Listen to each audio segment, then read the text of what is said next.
సంగారెడ్డి జిల్లా కేంద్రంలోని ప్రభుత్వ తారా డిగ్రీ కళాశాలలో భారత ప్రభుత్వ యువజన వ్యవహారాలు మరియు క్రీడల మంత్రిత్వ శాఖ ఆధ్వర్యంలో వికసిత భారత్ యువ పార్లమెంట్ కార్యక్రమం నిర్వహించారు. ఈ సందర్భంగా సంగారెడ్డి జిల్లా పరిధిలోని డిగ్రీ మరియు ఇంజనీరింగ్ కళాశాల నుంచి ఎంపికైన విద్యార్థులు పాల్గొని అత్యవసర పరిస్థితి, 50 సంవత్సరాలు, భారత ప్రజాస్వామ్యానికి పాఠాలు, ప్రజాస్వామ్య విలువలు, రాజ్యాంగ పరిరక్షణ మరియు యువత పాత్రపై తమ అభిప్రాయాలను విద్యార్థులు వ్యక్తపరిచారు. ఈ సందర్భంగా జిల్లా యువజన సంక్షేమ శాఖ అధికారి అఖిలేష్ రెడ్డి మాట్లాడుతూ కేంద్ర యువజన సర్వీసుల శాఖ ఆదేశాల మేరకు ఈ కార్యక్రమాన్ని ఏర్పాటు చేస్తామని అన్నారు. జిల్లా స్థాయిలో ఉత్తమంగా ప్రదర్శన చేసిన 10 మంది విద్యార్థులను రాష్ట్ర స్థాయికి ఎంపిక చేయబడతారని అన్నారు. ఈ కార్యక్రమంలో జిల్లా యువజన సంక్షేమ శాఖ అధికారి అఖిలేష్ రెడ్డితో పాటు ప్రభుత్వ తారా డిగ్రీ కళాశాల ప్రిన్సిపల్ మరియు ఇతర కళాశాల ఉపాధ్యాయులు, విద్యార్థులు తదితరులు పాల్గొన్నారు.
The newspapers had to take government approval for to work against the misuse of the power. And the next one is the need for strong opposition. The opposition leaders like the Jayaprakash Narayana were arrested, and lesson from it is that a strong and active opposition is very necessary for the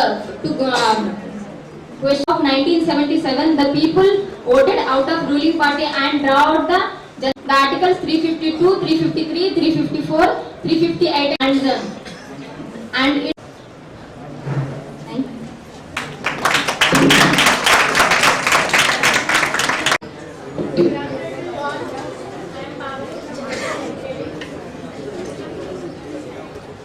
భారత చరిత్రలో అధ్యయనంలో చివరి కమ్ముకున్న తర్వాత అత్యవసర పరిస్థితులను అమలు చేసిన తర్వాత ఇప్పటికీ 50 సంవత్సరాలు 1975 నుండి 1977 వరకు ఈ కార్యక్రమం నిర్వహించడానికి ముఖ్య ఉద్దేశం ఏంటంటే ప్రజల్లో ఆపత్కాలంలో జరిగిన అన్ని విధాలు उसके बारे में जानेंगे। आपातकाल यहाँ भारत में 25 जून 21 मार्च 1977 तक तत्कालीन इंदिरा गांधी के सलाह देने पर दौर था। इस दौर में नागरिक को उनकी स्वतंत्रता नहीं मिली, लोगों को उनको स्वतंत्रता जैसे प्रेस की स्वतंत्रता नहीं मिली और इसका ఈ రోజు తారా ప్రభుత్వ కళాశాలలో యూత్ పార్లమెంట్ అనేటువంటి ఒక కార్యక్రమాన్ని నిర్వహించడం జరుగుతుంది. ఇది వికసిత్ భారత్లో భాగంగా ఈ యూత్ పార్లమెంట్ ఫెస్టివల్ అనేది మనకి 2019లో ప్రారంభించడం అనేది జరిగింది. అప్పటి నుంచి కూడా ప్రతి సంవత్సరం కూడా ఈ కళాశాలల్లో ఈ యూత్ పార్లమెంట్ కార్యక్రమాన్ని నిర్వహించడం అనేది జరుగుతుంది. సో దీని యొక్క ముఖ్యమైనటువంటి ఉద్దేశం ఏంటంటే భారతదేశంలో మనకి యంగ్ పాపులేషన్ అనేది ఎక్కువగా ఉంది. దీన్నే మనం ఏమంటామంటే డెమోగ్రఫిక్ డివిడెండ్ అంటాం. అంటే 35 సంవత్సరాల లోపు ఉన్నటువంటి యువత మన దేశంలో 65% వరకు ఉంది. కాబట్టి ఇలా ఇంతమంది యువత ఉన్న దేశము చాలా చైతన్యవంతంగా ముందుకు నడిచేటువంటి అవకాశం ఉంది. కాకపోతే వాళ్ళకి మంచి అవేర్నెస్ అనేది కల్పిస్తే వాళ్ళని అన్ని రంగాల్లో మనము భాగస్వాముల్ని చేయగలుగుతాం. ఆర్థికంగా, తర్వాత ఇప్పుడు సాంకేతిక అభివృద్ధి విపరీతంగా జరుగుతుంది. సాంకేతికంగా, డిజిటల్ పరంగా వీటన్నిటిలో ముఖ్యంగా రాజకీయ పరంగా కూడా వాళ్ళని వాళ్ళకి అవగాహన కల్పించినట్లయితే వాళ్ళు ముందుకు నడుస్తారు అనేటువంటి ఒక ఉద్దేశంతోటి ఈ యూత్ పార్లమెంట్ కార్యక్రమము అనేది నిర్వహించబడుతుంది. ఇందులో ప్రజాస్వామ్య విలువల పట్ల వాళ్ళకి ఒక అవగాహన ఏర్పడడానికి అవకాశం ఉంది. అసలు సమానత్వం అంటే ఏంటి, కులము, మతము, భాష ఇలాంటివి విచక్షణ అనేవి లేకుండా ఒకరికొకరు సహకరించుకుంటూ, ఒకరి భావాలని ఒకరు గౌరవించుకుంటూ దేశాన్ని మనం ముందుకు ఎలా నడిపించాలి అనేది ఇలాంటి కార్యక్రమాల ద్వారా యువత తెలుసుకోవడానికి అవకాశం ఉంది. అలాగే రాజకీయాల పట్ల నిర్లిప్తంగా ఉండకుండా అసలు మన దేశంలో ఏం జరుగుతుంది, మన నాయకులు ఏం చేస్తున్నారు, పార్లమెంట్లో ఏం జరుగుతుంది, అసలు పార్లమెంట్లో చట్టాలు ఎలా నిర్వహిస్తారు, చట్టాలు ఎలా తయారు చేస్తారు, వీటన్నిటి ప్రక్రియలను గురించి కూడా యువత తెలుసుకొని ఉంటే వాళ్ళు కూడా మనకి జాతీయ పరంగా అనేక పాలసీస్ గవర్నమెంట్ నుంచి వస్తుంటాయి. పబ్లిక్ ఇష్యూస్ అనేక ఉంటాయి సామాజిక పరమైనటువంటి. వాటిపైన యువత వాళ్ళ యొక్క భావాలను వ్యక్తపరిచినట్లయితే గవర్నమెంట్ కూడా ఇంకా అకౌంటబుల్గా, ఇంకా బాధ్యతాయుతంగా మనకి చట్టాలు చేయడానికి అవకాశం అనేది ఉంటుంది. కాబట్టి ఈ రకమైనటువంటి కార్యక్రమాలు నిర్వహించడం యొక్క ముఖ్యమైనటువంటి ఉద్దేశం ఏంటంటే మనము వికసిత్ భారత్ అంటే 2047 కల్లా మన భారతదేశాన్ని డాక్టర్ ఆకుల వెంకటేశం, ప్రభుత్వ డిగ్రీ కళాశాల పటాన్చెరు. ఈరోజు వికసిత్ భారత్ పైన district level youth parliament programme ప్రభుత్వ కళాశాలలో జరుగుతుంది. ఈ కార్యక్రమానికి విద్యార్థులు మరియు టీచింగ్ ఫ్యాకల్టీ అందరూ హాజరై ఈ కార్యక్రమాన్ని దిగ్విజయం చేయడానికి ఈరోజు ఇక్కడికి మేమందరం రావడము. ఈ కార్యక్రమంలో భాగంగా జిల్లాలో ఉన్న ప్రభుత్వ కళాశాలల్లో విద్యార్థులకి దీనిపైన ఒక కాంపిటీషన్ పోటీ నిర్వహించి ఆ పోటీలో నెలకొన్న కేవలం ఒక 10 మంది బెస్ట్ స్టూడెంట్స్ని ప్రతి కాలేజ్ నుండి తీసుకొని ఈ కార్యక్రమంలో పాలుపంచుకునేటట్టుగా వీలు కల్పించారు. తద్వారా ఈ డిస్ట్రిక్ట్ లెవెల్లో ఎవరైతే సక్సెస్ అవుతారో వీళ్ళు స్టేట్ లెవెల్కి, నేషనల్ లెవెల్కి, జాతీయ స్థాయిలో ఈ పోటీలో పాల్గొనడం కానీ, తద్వారా పార్లమెంట్లో ఢిల్లీలో కూడా విద్యార్థులు బెస్ట్ స్టూడెంట్స్ అందులో పాల్గొనడం కానీ జరుగుతుంది.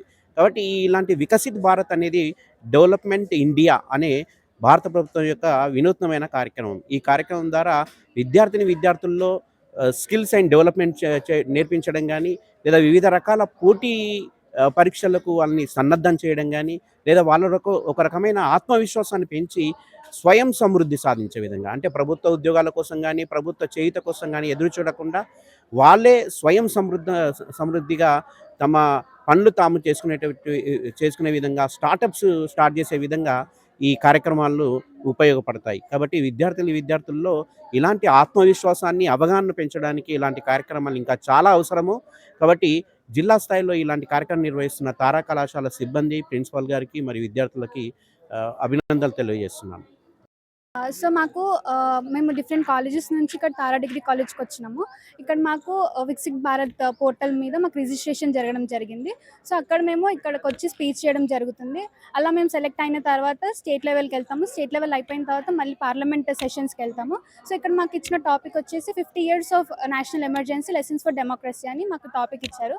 సో ఈ టాపిక్లో మాకు డెమోక్రసీని మిస్యూజ్ చేయడం వల్ల ఏమేమి అయ్యింది అని తెలుస్తుంది. సో ఫండమెంటల్ రైట్స్ అంటే ఏంటిదో తెలుస్తుంది.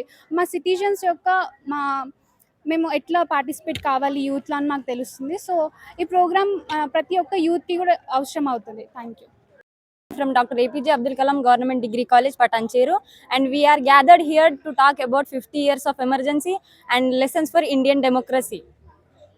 In the period of 1975, the emergency is declared on the 25th June 1975 by then Indira Gandhi under the Article 355, and it gives important lessons for Indian democracy, such as importance of fundamental rights and the rule of press and strong opposition of parliament and the awareness of citizens. Thank you.